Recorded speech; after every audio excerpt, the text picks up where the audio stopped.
Bonsoir, permettez-moi de me présenter. Je suis le psychologue et je vais tenter de trouver la source de vos problèmes. C'est un honneur de vous recevoir à mon cabinet, chère madame. Mais comme c'est la première fois que vous venez, je vais devoir vous poser quelques questions afin d'établir votre profil psychologique. Installez-vous juste ici en attendant.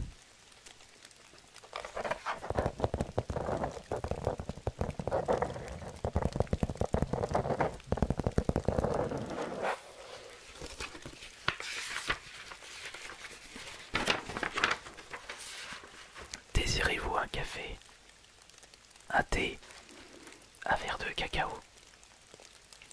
Non, rien du tout. Bon, très bien.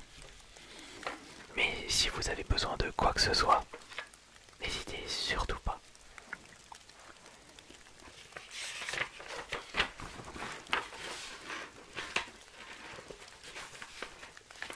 Oui, oui, je suis d'accord avec vous.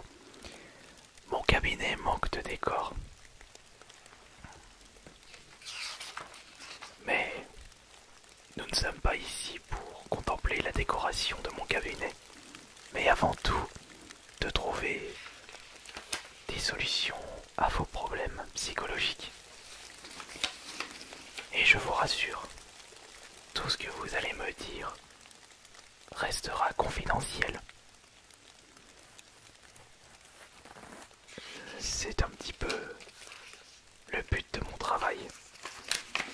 On appelle cela le secret médical.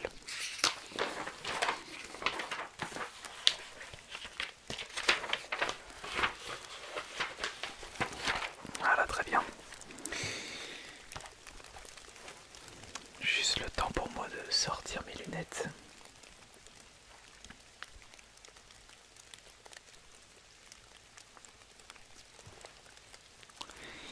Alors, où ai-je mis mon stylo? Le stylo il doit être là. Ouais, il est là, c'est bon.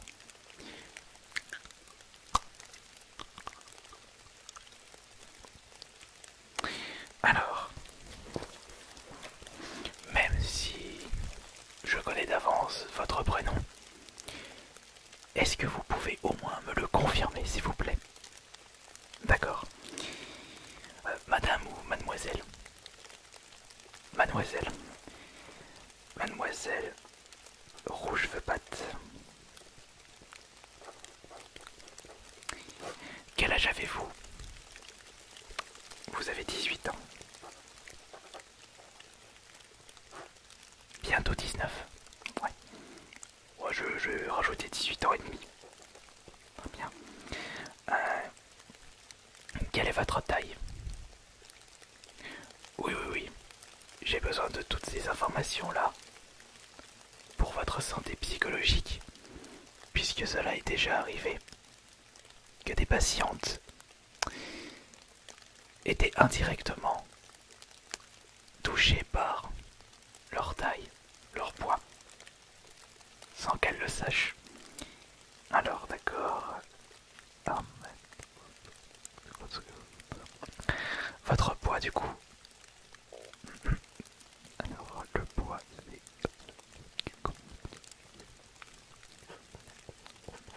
Ok. Votre orientation sexuelle, s'il vous plaît. Non, non, ne vous inquiétez pas, je ne suis pas un sexologue, contrairement à un de mes collègues un petit peu tordu de l'esprit. Mais j'ai également besoin de ceci. D'accord?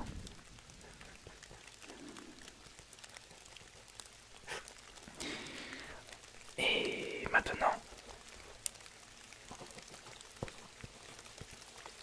quelles sont vos passions dans la vie? Alors, vous aimez bien le kickboxing, les bijoux, voyager,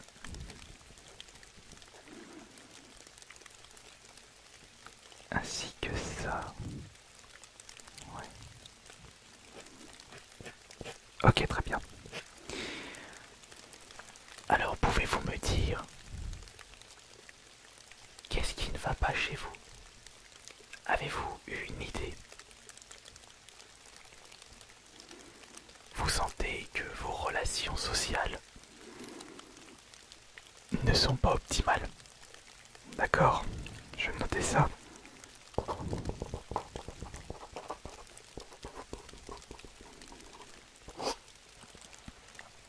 Mais cela est dû à quoi, à votre avis?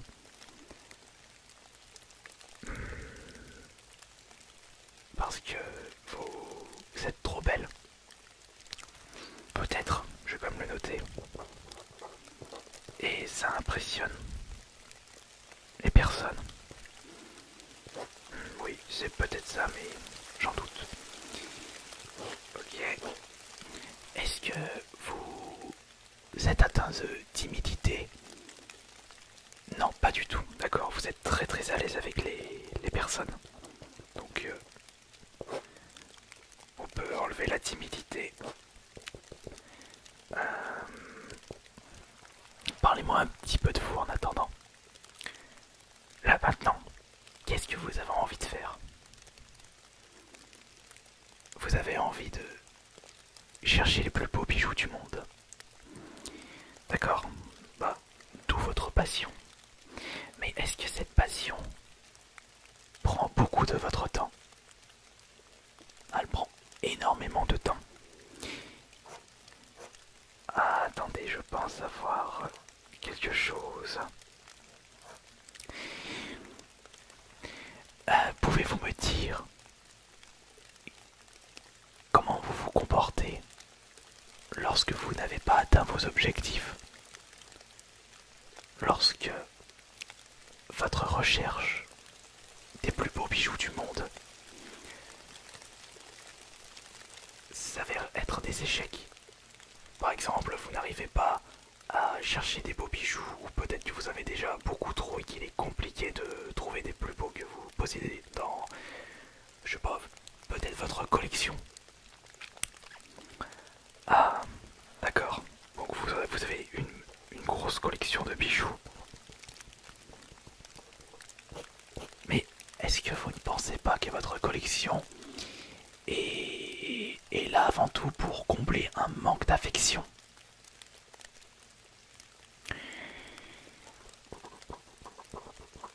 C'est peut-être ça.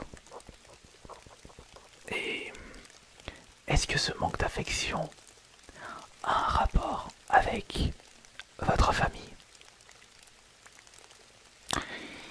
Vous voyez souvent vos parents. Avez-vous des frères et sœurs? Oh, d'accord. Je note ceci.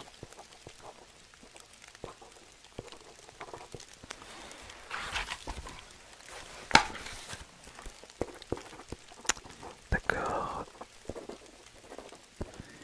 Ouais. Est-ce que vous retrouvez toujours un grand plaisir, ou voire le même plaisir qu'à vos débuts dans votre chasse au trésor, dans votre chasse aux plus beaux bijoux du monde? Ah, très intéressant. Vous avez moins de plaisir, mais un peu ou beaucoup? Beaucoup. D'accord. Mais ce que je ne comprends pas, c'est qu'est-ce qu'il y a de rapport avec vos relations sociales? Parce que j'imagine que vous chassez en solo. Ouais, ouais, bien c'est ce qui me semblait. Vous chassez les trésors en solo. Vous faites la quête des bijoux en solo. Mais qu'est-ce que les relations sociales ont en rapport avec ça? Peut-être que c'est le fait que vous ne faites pas équipe avec des gens. Et pourquoi vous ne faites pas équipe? Ne soyez pas timide, allez-y, allez-y, vous pouvez y aller. Vous pouvez me faire confiance. Secret médical. Alors vous ne faites pas équipe parce que vous êtes déçu. Vous êtes déçu, d'accord, déçu. Parce que vous êtes déçu parce que peut-être que vous ne laissez pas la chance à vos précédents coéquipiers. Peut-être que c'est ça. D'accord. Il y a peut-être un rapport avec ça. Je note ceci. Ouais.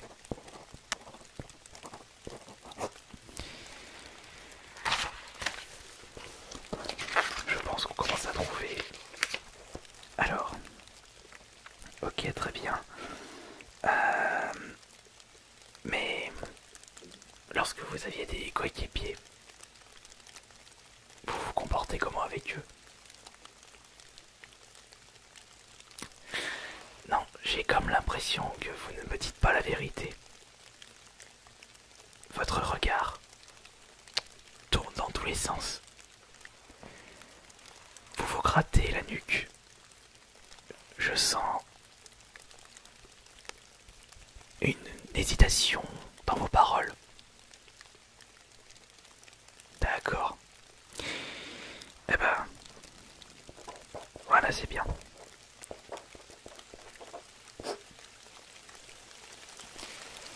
Qui me dit pas que vous êtes en train d'utiliser cette méthode-là avec moi? Non, désolé, ça ne marche pas.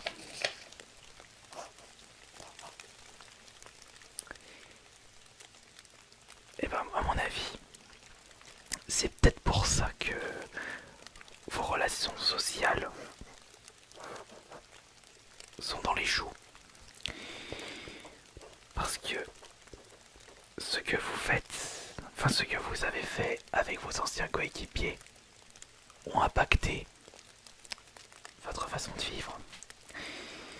Il est normal, au bout d'un moment, qu'à force de manipuler les autres,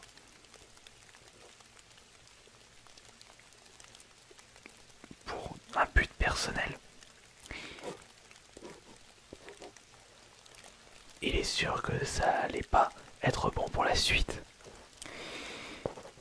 Ouais. Et justement, ces autres personnes, vous les côtoyez de temps en temps. Oui, vous les côtoyez, mais il n'y a plus cet esprit de confiance. Bah, normal après tout.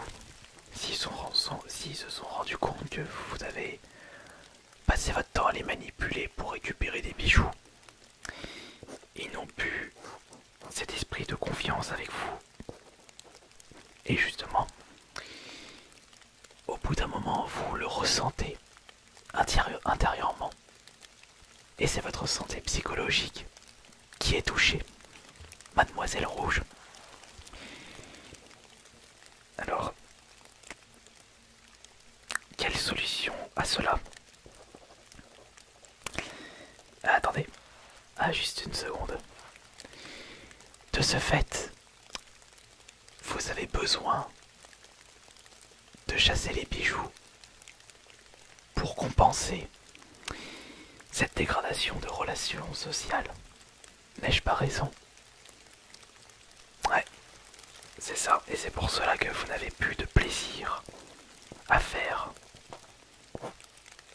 ce qui était avant tout une passion.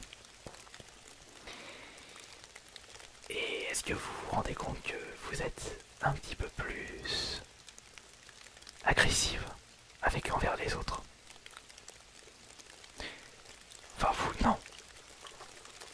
Mais il faudrait que je pose la question aux autres personnes. Allez.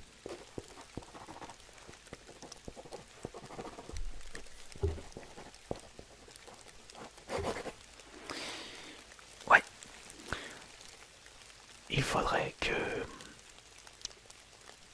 vous arrêtez de manipuler dans votre propre intérêt. Après, si vous manipulez des personnes que vous n'aimez pas, ce n'est pas mes oignons. Enfin, ce ne sont pas mes oignons, excusez-moi. Mais si vous commencez, c'est déjà le cas, à manipuler vos proches et des amis, eh bien ces amis ne deviendront plus vos amis et vous vous retrouverez toute seule en compagnie de votre collection de bijoux que vous avez acquis de façon un peu compulsive et indirectement ce sera un véritable échec pour vous. Ouais. Voilà, ouais, c'est ça.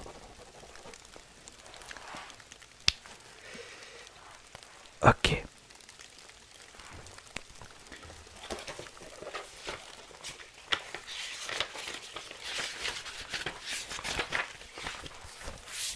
Je pense que nous avons terminé notre séance. J'espère que vous allez trouver rapidement des solutions avant votre prochaine dépression. C'est pour cela aussi que vous êtes venu à mon cabinet.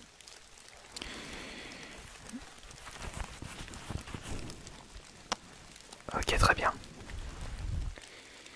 Eh bien, mademoiselle Rouge, je vous remercie de votre présence. Et si on se revoit pas la prochaine fois, c'est que cela ira beaucoup mieux pour vous. Bonne chance.